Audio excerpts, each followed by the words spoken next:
talking about cover letters. Now, you may not know it, but cover letters are only read about 25% of the time. So when do they read cover letters? Well, it's usually when they're not sure about your resume. You know, they're not sure, should we call you in for an interview or not? So they'll read your cover letter.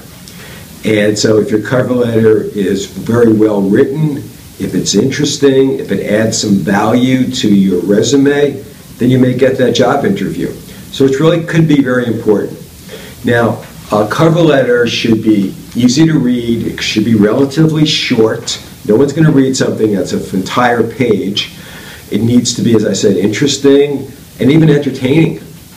So what I ask my clients to do is to follow a very simple formula of 3 paragraphs.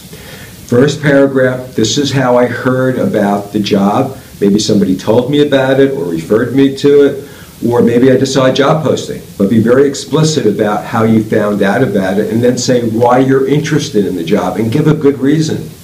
Second paragraph should talk about the reasons that you feel you're a strong candidate for the job.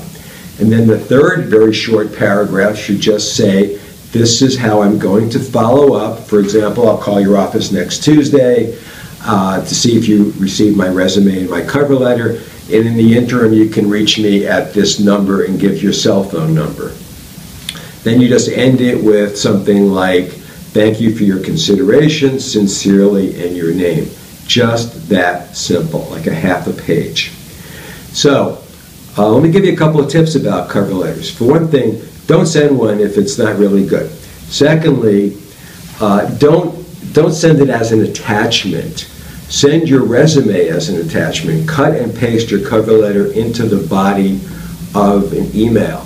But address that email and address your cover letter to a real person, the hiring manager or the HR recruiter. Take the time to find out who that person is and get their email address and send it directly to them. You're going to get much more special attention if you do that. So, and of course, if you don't want to write a cover letter, have an employee or an ally of the hiring manager just hand your resume directly to somebody in the HR department, or even better, hand it to that HR manager who you're going to be working for. You're not going to need a cover letter, and you're going to get that interview.